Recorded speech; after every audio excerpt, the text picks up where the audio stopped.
and punished.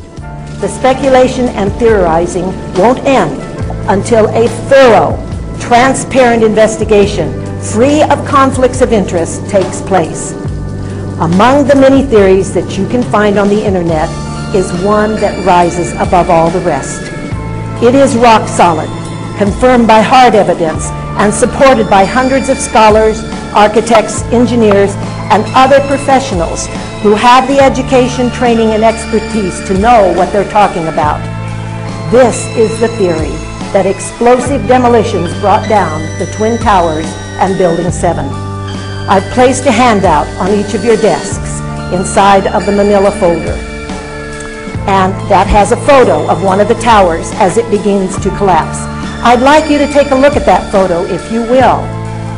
Notice in that picture that you see steel beams being flung outward from the building and great huge clouds of dust that is actually pulverized concrete.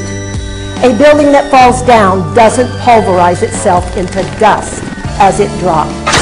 You have two 110-story office buildings. You don't find a desk. You don't find a chair. You don't find a telephone, a computer. The biggest piece of a telephone I found was half of the keypad, and it was about this big. The building collapsed to dust. And you see, and there's no concrete. There's very little concrete. All you see is aluminum and steel. What happened to the concrete? The concrete was pulverized. And I was down here Tuesday, and it was like you were on a foreign planet. All of lower Manhattan, not just this site, from river to river, there was dust powder 2-3 inches thick. The concrete was just pulverized. And yet the concrete in the towers was blasted into powder that covered all of Manhattan. Think about this now. You can see that powder already being formed long before that upper section has fallen more than a few floors. As you look at that photo, ask yourself, is this a picture of a building collapsing, or is this a picture of a building exploding? Does a building that collapses have the ability to fling its own steel beams sideways up to 600 feet? Does a building that is just starting to collapse blast its contents outwards in a massive cloud of dust? What do you see in the photo? I see an explosion, and so do millions of other people who are demanding a real investigation.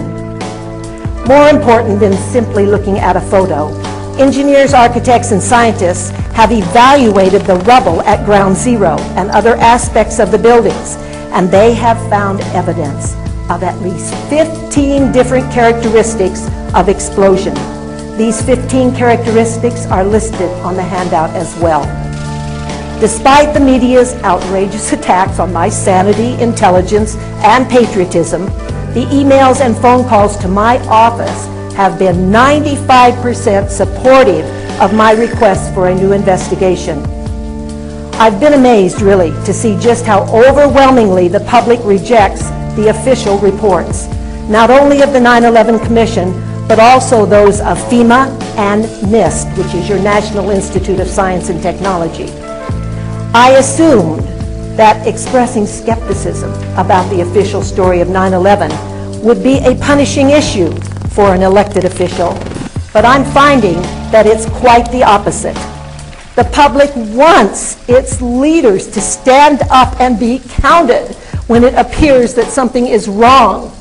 The truth will set you free. Blair Gadsby and my guest today want the truth about 9/11. The American people want the truth about 9/11. They want an independent investigation, and so do I.